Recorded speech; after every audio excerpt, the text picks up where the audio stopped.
प्यारे बच्चों, आप सभी को नमस्कार। तो चलिए 12वीं क्लास के मैथमेटिक्स में प्लेन का दोस्तों छठा क्लास लेकर आए हैं और आज ये क्लास में आप सभी को बताने वाले हैं एक प्लेन और लाइन के बीच कैसे कोण निकाला जाता है। तो यार इसको तो मैं इतने अच्छे तरीके से बताएंगे ना कि बेचारा भकुआ आ जाएगा कि हम किस दुनिया में किसके पास आ गए।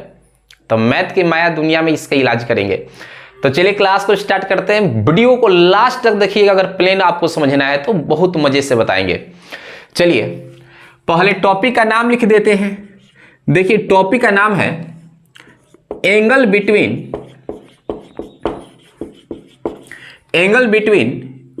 ए प्लेन एंड ए लाइन। यार एक प्लेन और लाइन के बीच हमें कोण निकालनी है। कैसे हम निकाल पाएंगे? देखिएगा यहां पे प्लेन है और यहां पे लाइन है, मतलब दो का रोल है यहां पे। अब ऐसा नहीं कि दोनों मिलकर फिल्म बनाएगा। चलिए मैं बता रहा हूं। यहां पे देखिए सबसे पहले एक प्लेन को दिखाते हैं। अब सर प्लेन को दिखाइए। प्लेन को दिखाना कोई बड़ी बात है? लाइए ये देखिए, ये प्लेन हो गया। जो प्लेन होता है फ्लैट सरफेस होता है। ये देखिए प्लेन हो गया बिल्कुल। और एक लाइन हमें ऐसा लेना है जो इस प्लेन के दिल को चीरते हुए पार किया हो। अब सर ऐसी बात है, क्या पढ़ा रहे हो? ये प्लेन ऐसा हो गया, हमें एक लाइन इस प्लेन के दिल को चीरते हुए पार करनी है ऐसे। चलिए वो लाइन यहां पे आप देख लीजिए। यहां पे देखिए कहेंगे सर आपने तो बीच में गैपिंग रख दी है। और यार ये प्लेन हो गया और यहां से एक लाइन इसके दिल को चीरते हुए पार कर रही है, तो जो हिस्सा इसे पार करेगा वो हिस्सा इधर से तो दिखाई नहीं देगा। सर अभी बात समझ में आया, आप क्या समझाना चाह रहे हो? बिल्कुल समझ गए। और यहां पे देखिए इस प्लेन का मान लेते हैं कि हमारे पास इक्वेशन है r vector minus C vector dot n vector बराबर 0।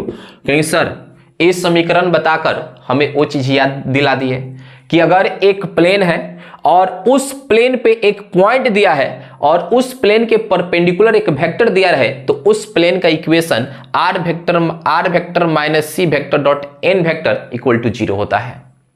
इस बात को समझिए कि अगर इस प्लेन का इक्वेशन लिखा गया है तो इस प्लेन में एक गिवन पॉइंट होगा। वो कौन सा पॉइंट होगा? सी होगा। और इस प्लेन के परपेंडिकुलर वेक्टर क्या होगा? n vector. तब इस प्लेन का इक्वेशन क्या होगा? r vector minus C vector dot n vector equal to 0। कहेंगे सर अब कभी नहीं भूलेंगे, सबको भूल जाएंगे, डॉट को भी भूल जाएंगे लेकिन इसको नहीं भूलेंगे। भूलना मना है, नहीं तो जुर्माना लगेगा। अब चलिए काम करते हैं। यार ये जो लाइन है इसकी इक्वेशन हम ले लेते हैं r वेक्टर बराबर a vector plus lambda b vector. कहें सर बिल्कुल, यानी हमें क्या करना होगा? इस लाइन पे एक पॉइंट दिया होगा जिसका पोजीशन वेक्टर a वेक्टर है और इस लाइन के पैरेलल एक सदिश होगा जो b वेक्टर होगा। तो आइए इसी पे ले लेते हैं। क्या दिक्कत है? कोई दिक्कत नहीं है, b वेक्टर हो गया। अब आप एक नोटिस करिए कि हमारे पास एक प्लेन है। जी हां, प्लेन का इक्वेशन आपके सामने चढ़ बढ़कर आपसे बातें कर रहा है। एक लाइन है जो इस प्लेन को चीरते हुए पार की है और उस लाइन का इक्वेशन दिया है। अब एक छोटी सी बात आपसे पूछा है कि इस प्लेन और इस लाइन के बीच आप एंगल बता दीजिए, कौन सा एंगल होगा? तो मैं आपको जानकारी के लिए बता दूं कि सर ये जो एंगल आप देख रहे हो यही एंगल एक प्लेन और एक लाइन के बीच का कोण होता है। कहीं सर आपने तो बता दिया कि ये जो एंगल होगा एक प्लेन और एक लाइन के बीच कोण होता है। तो एक बात बताइए, और ये निकलेगा कैसे?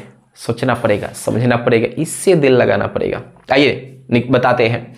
अच्छा बताओ, इस प्लेन के परपेंडिकुलर जो सदिश होगा वही n वेक्टर होगा। आपको पढ़ाए हैं तो यहां पे ले ले क्या जी? बिल्कुल यहां पे ले लिए। देखिए अरे एक ही पॉइंट से जोड़ेंगे इसको। ए आपका हो गया n वेक्टर और यहां पे देखिए इस कोण को हम ले ले अल्फा, तो ये पूरा 90 डिग्री होगा। क्योंकि ये जो नॉर्मल वेक्टर होता है प्लेन पे, प्लेन ऐसा है, प्लेन पर 90 डिग्री का कोण बनाता है, तो इतना भर एंगल अल्फा हो जाएगा, और ये पूरा 90 डिग्री है, 90 डिग्री है, तो ये इतना भर कितना हो जाएगा, 90 माइनस क्या हो जाएगा, अल्फा। और ये जो एंगल होगा, यही angle, this is angle of a plane and a line. क्या मेरी बात समझ में आया? कहोगे सर ठीक है, यहां तक तो फिर कोई प्रॉब्लम नहीं है, बट निकालिए। देखिए पहला स्टेप क्या कर लो भाई, पहला स्टेप आप बी वेक्टर और एन वेक्टर के बीच एंगल निकाल लीजिए। उसके बाद फाइनल निकालेंगे हम यहां पे, फाइंड द एंगल बिटवीन, बोलो, कहेंगे sir N vector and B vector, और इनके बीच जो एंगल है उसको हमने क्या बोले हैं, अल्फा। लिख सकते हैं से दैट, क्या बोला गया जी, अल्फा। जो फाइनल आंसर होगा, जो फाइनल आंसर मिलेगा वो क्या होगा, 90 माइनस 90 डिग्री माइनस अल्फा होगा। क्या मेरी बात समझ पा रहे हैं? बिल्कुल।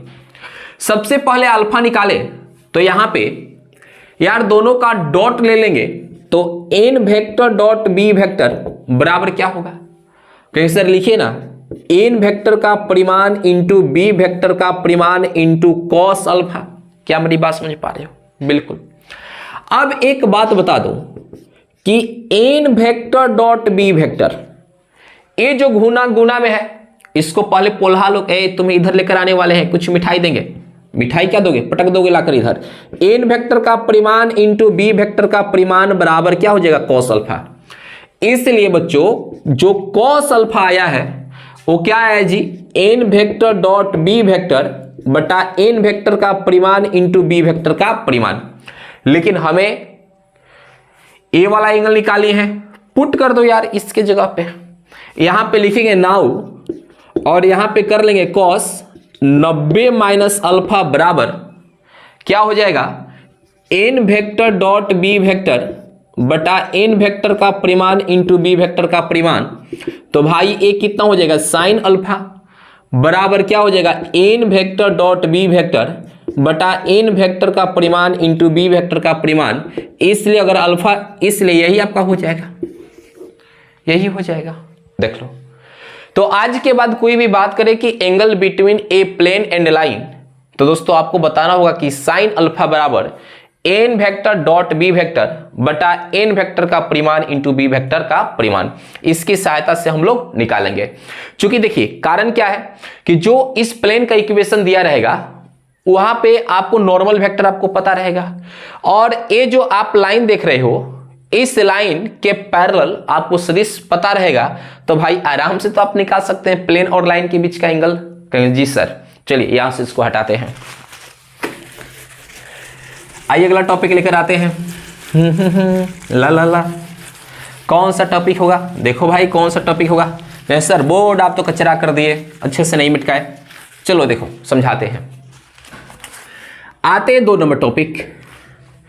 2 नंबर टॉपिक ऐसा टॉपिक है ना जहां से ऑब्जेक्टिव पेपर में भर भर कर, जैसे शादी ब्याह होता है तो नाश्ता भर पैकेट आता है, भर भर कर आता है बहुत सारे पैकेट, वैसे इस टाइप से भर भर कर क्वेश्चन ऑब्जेक्टिव देता है। तो आइए इसको देखते हैं। टॉपिक है distance of a point from a plane, from a plane. कहता है कि distance of a point from a plane, एक प्लेन और एक बिंदु, एक प्लेन दिया रहे और एक बिंदु के बीच की न्यूनतम दूरी निकालनी है या परपेंडिकुलर डिस्टेंस निकालनी है। तो आइए सबसे पहले प्लेन को इनवाइट करेंगे। प्लेन जी आ जाइए। आ गया, बोल रहा है हमसे, हम आ गए, आगे ठीक है तुम्हारा इलाज करेंगे। देखो ए प्लेन हो गया, देखो ना प्लेन का नाम लेते लेते आ गया। बोला कि जी सर हमें क्यों बुलाया है? हम बोले बेटा तुमसे काम लेनी है। बोला कि ऐसा है, काम लोगे? देखो इससे काम लेते प्लेन हो गया, और यहां पे पॉइंट है ए, और इस पॉइंट का जो कोऑर्डिनेट है x1, y1, z1 है। और यहां पे देखिएगा ए प्लेन और एक पॉइंट के बीच की जो परपेंडिकुलर दूरी हो गया वो डी हो गया। क्या मेरी बात समझ पा रहे हो? और इस प्लेन का जो इक्वेशन दिया है वो दिया है A X plus B Y plus C Z plus D equal to 0। अब ये हमें दूरी निकाल देनी है। तो भाई दूरी निकालना बहुत आसान है, डी बराबर कैसे निकालोगे रे भाई, कैसे निकालोगे? देखो कुछ नहीं करनी है, एक्स वाई जो जेड यहां पे देख रहे हो इसको मार दो गोली, मतलब एक्स वाई जेड यहां पर इसको मार दो गोली, मार दिया मर गया। अब इसके जगह पर कोई आएगा इसका मन लगाने के लिए, तो x के जगह पर आएगा x1, y के जगह पर आएगा y1, z के जगह पर आएगा z1। तो आइए क्या हो जाएगा, ax1 plus by1 plus cz1 plus d। अब बटा क्या करना होगा, रूट अंडर ए जो वेरिएबल पार्ट आप देख रहे हो इसका होल स्क्वायर लिख दो रूट में, root under A square plus B square plus C square और मॉडुलस में रख दो, आंसर तैयार हो गया। कहीं सर ऐसी बात है यार, एक इस पे क्वेश्चन करते हैं। आइए इस पे क्वेश्चन करते हैं। कहता है फाइंड द डिस्टेंस बिटवीन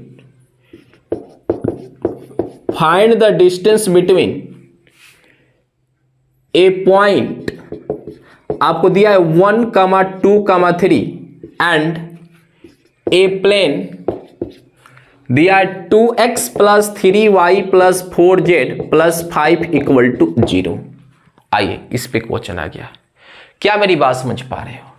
अगर यहां से इसको हटाए, हटा दे, अगर यहां से इसको हटाए तो जो पॉइंट देख रहे हो ना, इस पॉइंट का जो कोऑर्डिनेट है 1, 2, 3 है और इस प्लेन का जो इक्वेशन दिया है 2x plus 3y plus 4z plus 5 equal to 0 दिया है। अब भाई आपसे पूछा है ए वाला, ए जो d देख रहे हो बोलता है कि d बराबर बता दो क्या होगा। अभी तो भाई काम किया, अभी तो काम किए, इसलिए हमें d निकालनी है। क्या करना होगा, 2 गुने यहां पे क्या डालेंगे बोलो, यहां पे किसको डालेंगे, इसको डालेंगे। तो 1 आप प्लस 3 मल्टीप्लीकेशन, इसके जगह पर किसको डालेंगे 2 को, प्लस यहां पे क्या है जी 4 मल्टीप्लीकेशन मल्टीप्लाई, जेड की जगह पर क्या डालेंगे 3 प्लस 5, अब बटा रूट अंडर क्या होगा 2 का स्क्वायर प्लस 3 का स्क्वायर प्लस 4 का स्क्वायर हो जाएगा। तो d बराबर क्या हो जाएगा, यहां पे 2 हो जाएगा, आप प्लस 6 होगा प्लस 12 होगा प्लस कितना होगा 5 होगा, अब बटा रूट अंडर 4 प्लस 9 प्लस 16 हो जाएगा। तो यहां पे आप आगे देखो, आगे देखो कितना होगा 8 हो जाएगा और 8 12 20 25 हो जाएगा। आप बाई रूट अंडर कितना हो जाएगा, रूट अंडर 29 29 हो जाएगा। तो यहाँ पे 35 रूट अंडर 29 हो जाएगा और यहाँ पे दे देंगे यूनिट और यही राइट आंसर। देख लो भाई बन गया। क्या मेरी बात समझ में आई? बिल्कुल। कहें सर इससे भी कोई खतरनाक थ्योरी है? लो भाई, खतरनाक नहीं है, इसी पे है। कहें सर जरा बता दीजिए, जरा बताएंगे, जरा आप ध्यान से देखिएगा। अब यहां पर हम लोग जानेंगे 3 नंबर, डिस्टेंस बिटवीन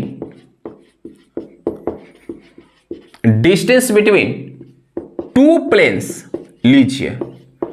कहें सर आपकी इतनी हिम्मत बढ़ गई कि अभी एक पॉइंट और एक प्लेन के बीच का डिस्टेंस बताए थे और यहां पे आप बताना शुरू कर दिए डिस्टेंस बिटवीन 2 प्लेन्स। 2 प्लेन्स के बीच की डिस्टेंस बिटवीन 2 प्लेन्स, मतलब 2 प्लेन्स के बीच की दूरी निकालनी है। जो प्लेन होनी चाहिए पैरेलल 2 प्लेन्स लेनी है।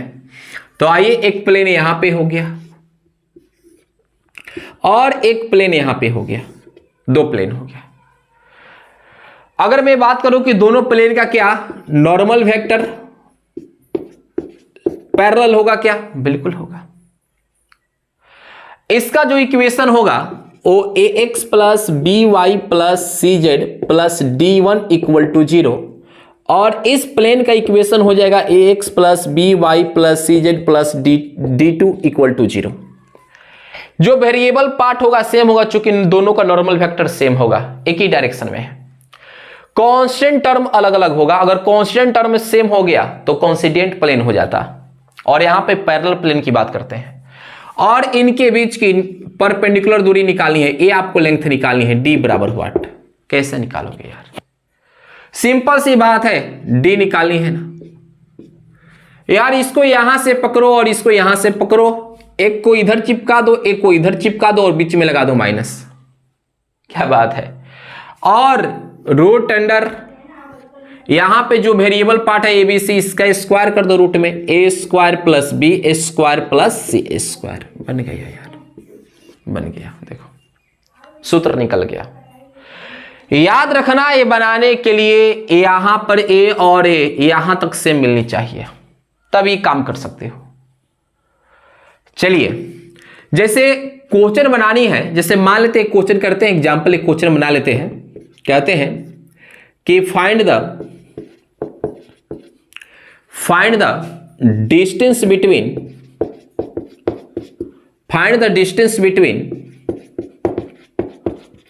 two parallel planes,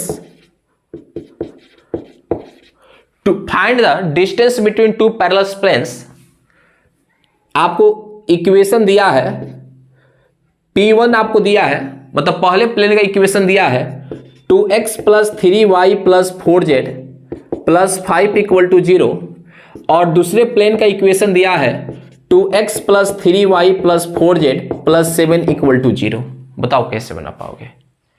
कहोगे सर बनाना तो आसान है, बनाना एक आसान है, इसका जो सॉल्यूशन कैसे करोगे भाई। d बराबर, सर यहां पे जो 5 है, यहां पे जो 7, एक तरफ 5 को चिपकाएंगे, एक तरफ 7 को चिपकाएंगे, बीच में लगा देंगे माइनस। क्या बात है। और जो वेरिएबल पार्ट है यहां पे 2 3 4 कहीं से भी उठा लो, 2 का स्क्वायर प्लस 3 का स्क्वायर प्लस 4 का स्क्वायर, यहां पे आएगा -2 अब बटा रूट अंडर कितना हो जाएगा 4 प्लस 9 प्लस 16, यहां पे 2 मिलेगा, ये रूट अंडर कितना मिलेगा 29 मिलेगा, यहां पे दे देंगे यूनिट, और यही रहा राइट आंसर। तो दोस्तों ये वीडियो आपको कैसा लगा कमेंट्स में जरूर बताइएगा।